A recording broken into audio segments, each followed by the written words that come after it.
Alors, bonjour, morning brief du 23 novembre 2016. Au menu de la journée, commentaires sur le marché, actualité sur Amen Bank, mais également sur Simpar, franchissement de seuil du GAT. Alors, un point à préciser, on est désolé de le répéter chaque matin, mais ce qui se passe actuellement au niveau de la loi de finances, je pense qu'il est inadmissible. L'État tunisien a totalement révisé, le gouvernement H a totalement révisé le projet qui a été déposé pour approbation. On n'arrive pas à comprendre réellement l'impact et la portée de ces modifications, sachant que pour le moment, le GTT dit non à toute proposition. Je cède la parole à Bassem pour commenter le marché. Merci. Alors, la bourse de Tunis a accusé une perte de 0,27% hier. Dès l'ouverture, le marché a affiché une tendance baissière. Il n'a jamais pu atteindre les niveaux enregistrés la veille.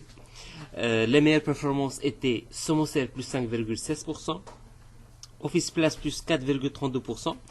La valeur a ainsi pris sa revanche après l'annulation de toutes les transactions du lundi, et Cellcom qui a gagné 3,82%.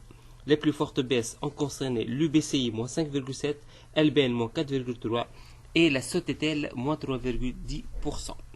Le titre le plus échangé était SAH avec 393 000 dinars dans un volume total de 3 400 000. Concernant l'activité des investisseurs étrangers, on a enregistré uniquement des ventes d'une valeur de 270 000 dinars. L'information du jour, ça concerne le franchissement de seuil par le GAT dans le capital de Simpar.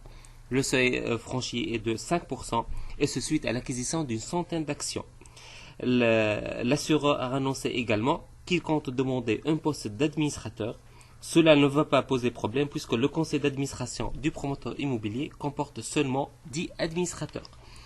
L'information dans le pipe, il y a l'adjudication d'échange des BTA mois novembre 2016 qui s'est déroulée hier. On attend les résultats aujourd'hui. Il y a également la communication financière Monoprix pour le 24/11 2016 à 15h à la BVMT. Je cède la parole à Iram Benchalbi pour des informations sur le secteur bancaire.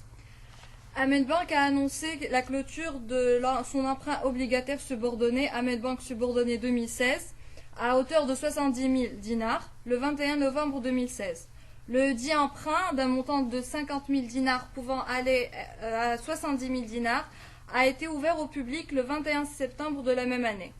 Nous sommes à accumuler pour Amen Bank avec un potentiel de 13,3% pour un objectif de cours de 29,9 dinars. Il est important de rappeler que cet emprunt subordonné est non éligible à notre Tier 1 puisqu'il est à durée déterminée. Alors, je vous souhaite bonne journée et à demain. Au revoir.